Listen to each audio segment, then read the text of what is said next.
ఓం నమో భగవతే శ్రీ మేధా దక్షిణామూర్తయే. ఓం నమో భగవతే శ్రీ ఆదిశంకరాయ. ఓం నమో భగవతే శ్రీ రమణాయ. శ్రీ గురుభ్యో నమ. భగవాన్ రమణులు ఏమంటారంటే, the only useful purpose of the present birth is to turn within and realize the self.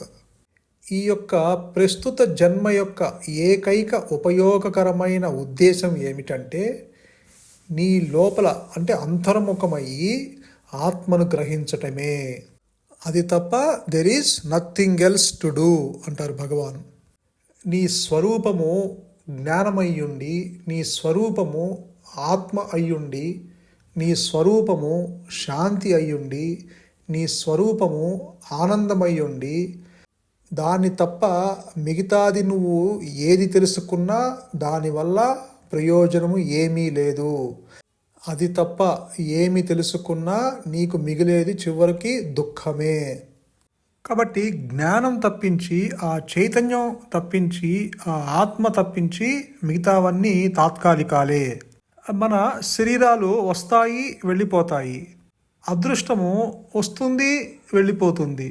దురదృష్టము వస్తాయి, వెళ్ళిపోతాయి.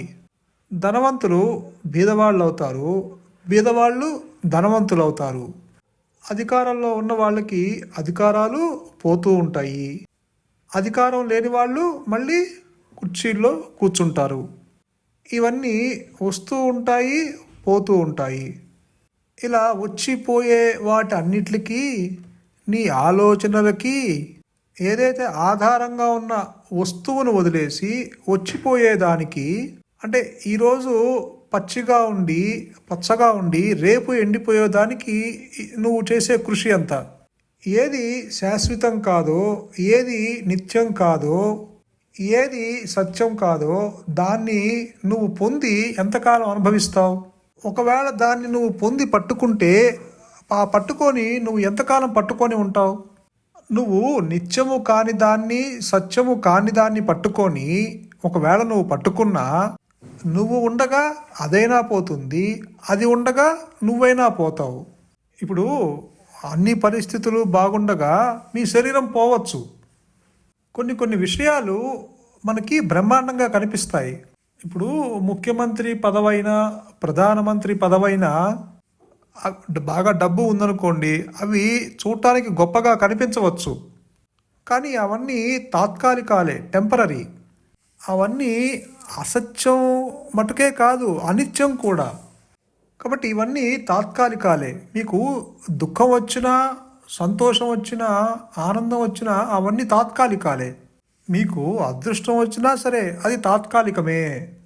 కాబట్టి ఆ సత్యం తప్పించి, ఆ జ్ఞానం తప్పించి, ఆ గురువు తప్పించి మిగతావన్నీ తాత్కాలికాలే, టెంపరీ. అసలు ఈ జ్ఞానం అంటే ఏమిటి అని అంటే, ఒకసారి రామకృష్ణ పరమహంసులు ఇలా చెప్తారు. నేను నేను అని ప్రతి మనిషి అంటాడు, దేవుడు లేడు అని చెప్పే మనిషి కూడా నేను నేను నేను అంటాడు.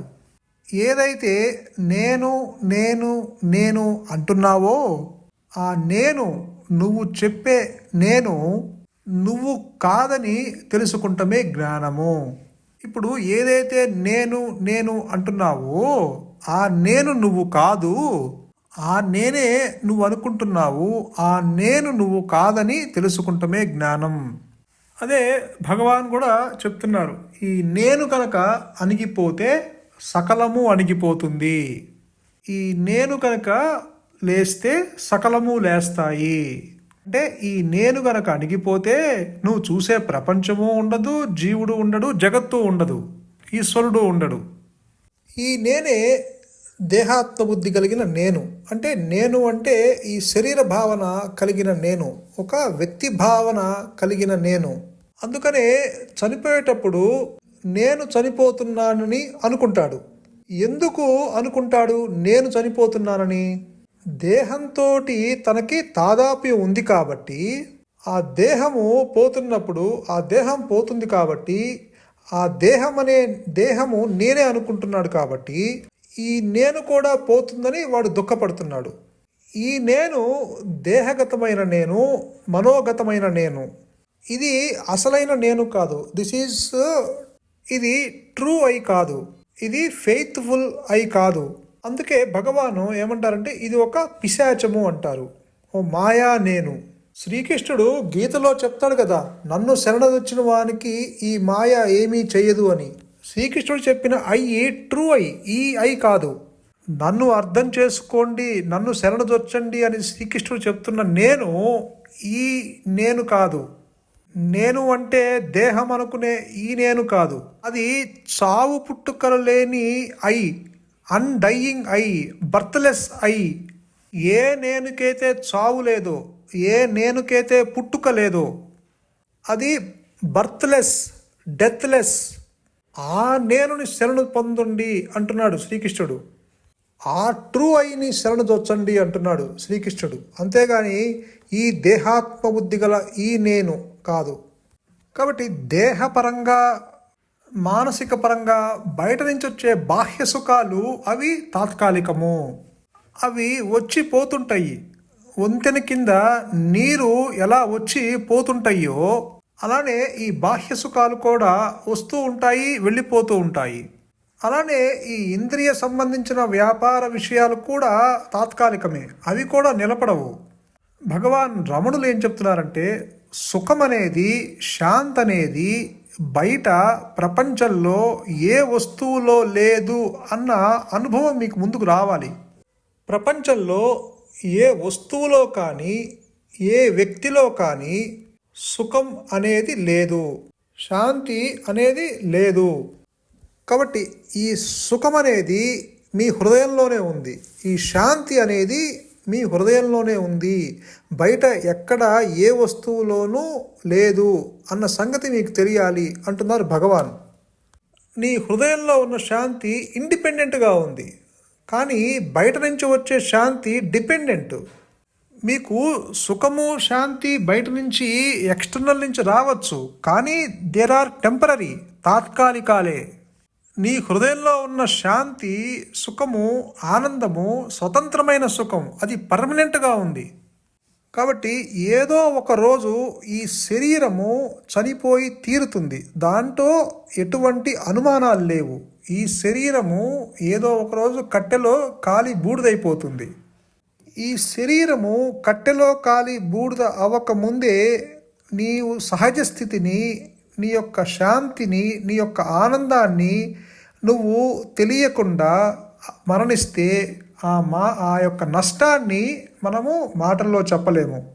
నీ స్వరూపం ఏంటో నువ్వు గ్రహించకుండా నీ శరీరము గనక మరణిస్తే ఆ యొక్క నష్టాన్ని మనము మాటల్లో చెప్పలేము, అంత నష్టం జరుగుతుంది.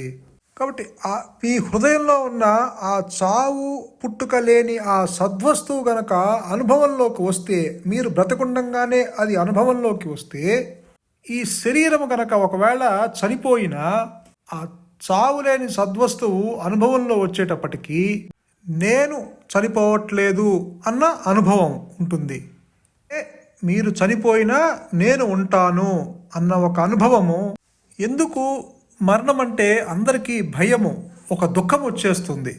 కొంతమందికి కొన్ని సంవత్సరాల్లో మరణం వస్తుందంటే వారు విపరీతమైన దుఃఖం ఏర్పడుతుంది, కళ్ళమ్మ నీళ్లు పెట్టుకుంటారు. మరణం అంటే ఎందుకంత భయం అంటే, మరణించిన తర్వాత మనం ఉండము, కానీ ఉంటాము. మరణించిన తర్వాత కూడా మనము ఉంటాము. మనము ఉండము అని అనుకుంటాం వల్ల ఈ దుఃఖం ఏర్పడుతుంది. శరీరము ఉండగానే చావులేని ఆ సద్వస్తువు అనుగ్రహం చేత నేనున్నాను అని తనకు తానుగా ప్రకటించుకున్న స్థితి ఏర్పడినప్పుడు, అంటే ఎప్పుడైతే అనుగ్రహం చేత ఈ అజ్ఞానము లేనట్లుగా తొలగిపోయిందో, అక్కడ ఉన్నది ఉన్నట్లుగా స్వయం ప్రకాశమైన ఆత్మ నీ స్వరూపంగా గ్రహించేటట్లు, నిలిచేటట్లు ఉన్న స్థితి ఎప్పుడైతే ఏర్పడిందో, శరీరము పడిపోయినా అది కంటిన్యూ అవుతున్న అనుభవము ఆ ఆత్మస్థితిలో ఉంటుంది. అప్పుడు శరీరం మరణించినా కూడా ఈ నేను ఉంటుంది. అంటే ఈ నిజమైన నేను. శరీరమే కనుక నేనైతే శరీరం పోతే నేను కూడా పోతాను. శరీరము నేను కానప్పుడు శరీరం పోయినప్పుడు నేను పోను. అది బతికుండగానే శరీరం ఉండగానే ఆ అనుభవము ఏర్పడాలి. రమణ భగవానికి జరిగింది అదే కదా. మరణ అనుభవం ద్వారా మరణము లేని స్థితి ఏర్పడింది. ఆయన రూమ్లో ఏదో రాసుకుంటూ ఉంటే చావొచ్చి మీద పడ్డది. ఆ శ్వాస ఆగిపోయింది. శరీరము అంతా కూడా ఒక శవం కింద అయిపోయింది. శరీరము అక్కడ చనిపోయి ఉంది. కానీ ఆ శరీరాన్ని చూస్తూ ఉన్నాడు. ఆ చనిపోయిన శరీరాన్ని సాక్షిగా చూస్తున్నాడు. ఈ శరీరాన్ని తీసుకెళ్ళి ఈ శ్మశానంలో తగలేస్తారు. ఈ డెడ్ బాడీని తీసుకెళ్ళి కాల్చి బూడిద చేస్తారు. మరి శరీరాన్ని కాల్చి బూడిద చేసిన నేను ఉంటున్నాను అన్న అనుభూతిలో ఉన్నారు. ఆ నేను ఉంటున్నాను అంటే ఏ వస్తువుకైతే చావు లేదో, ఏ వస్తువు అయితే తానే ఉన్నాడో అక్కడ ఆ సత్య వస్తువు, సద్వస్తువు తనకి మరణానుభవం ద్వారా ఆ శరీరానికి చావొచ్చింది. కానీ చనిపోతున్న శరీరానికి నాకు కొంచెం కూడా సంబంధమే లేదు. ఇసుమంతైనా ఆ సంబంధము లేదు. తల వెంట్రుకున్నంత సంబంధం కూడా లేదు. దానికి నాకు ఎటువంటి సంబంధం లేదు. నేను ఉన్నాను. ఐయామ్ శరీరం పోయినా నేను ఉన్నాను అనే అనుభవము, ఆ యొక్క మరణానుభవము ద్వారా మరణము లేని స్టేటు, మరణము లేని వస్తువు అది ఎలా ఉంటుందో దాన్ని 16వ సంవత్సరంలో అనుభవించారు. అప్పుడు వెంటనే ఆయన జ్ఞాని అయిపోయాడు. ప్రాక్టికల్గా డెత్ని అనుభవించి డెత్ ద్వారా డెత్లెస్ స్టేట్ని పొందిన మహానుభావుడు రమణులు. ప్రపంచ చరిత్రలో, ప్రపంచ స్పిరిచువల్ హిస్టరీలో ఏ వ్యక్తికి ఇటువంటి రియలైజేషన్ రాలేదు. కొన్ని నిమిషాల్లో అదంతా జరిగిపోయింది. దానికి కారణము అదిగో ఆ ఉच्चतर శక్తి యొక్క అనుగ్రహము. అనుగ్రహం అంటే నీ ఆత్మే నీ అనుగ్రహము, నీ గురువే నీ అనుగ్రహము, నీ జ్ఞానమే నీ అనుగ్రహం. భగవాన్ రమణులు ఏం చెప్తున్నారంటే, మీరు భగవంతుడికి దూరంగా ఉంటున్నారు, మీ యొక్క స్వరూపానికి దూరంగా ఉంటున్నారు. ఏదైతే మీరై ఉన్నారో దానికి దూరంగా ఉంటున్నారు. అందుచేత ఏ వస్తువు అయితే మీరై ఉన్నారో దానితోటి సంబంధం పెట్టుకోండి, దానితోటి అనుబంధం పెట్టుకోండి, దానితోటి ఏకం కండి అంటున్నారు భగవాన్. మీరు కాని విషయాల గురించి చింతిస్తూ, మీరు కాని విషయాలతోటి మీరెక్కువ అనుబంధం పెట్టుకోకండి అంటున్నారు. మీరు కాని విషయాలతోటి అనుబంధం పెట్టుకుంటే మీ స్వరూపానికి మీరు దూరం అయిపోతారు. మీరు కాని ఈ ప్రపంచానికి దగ్గర అయిపోతారు. మీరు కాని ఈ శరీరానికి దగ్గర అయిపోతారు. అందుకే భగవాన్ అంటారు, వీలైనంత వరకు ప్రాపంచిక విషయాల యందు దూరంగా ఉండాలి. వాటి యందు మనస్సుని ఎక్కువగా ప్రసరింపజేయరాదు. వీలైనంత వరకు ఇతరుల వ్యవహారంలో ప్రవేశించరాదు. ఈ ప్రపంచము కుక్కతోక వంకర లాంటిది. దాన్ని నువ్వు సరిచేయటానికి ప్రయత్నిస్తే అది మళ్ళీ కుక్కతోక వంకరలాగా మళ్ళీ దాని బుద్ధిని చూపిస్తుంది. కాబట్టి ప్రాపంచిక విషయాలకి దగ్గరవుతే మీ స్వరూపానికి మీరు దూరం అయిపోతారు. జరిగిపోయిన గొడవల జోలికి వెళ్తే గనక వాటిని స్మరిస్తే వెంటనే మీకు దుఃఖం వచ్చేస్తుంది. జీవితంలో ఎన్నో సంఘటనలు జరుగుతూ ఉంటాయి. ఆ సంఘటనలు గనక మనం స్మరిస్తూ ఉంటే మనకి వెంటనే దుఃఖం వచ్చేస్తుంది.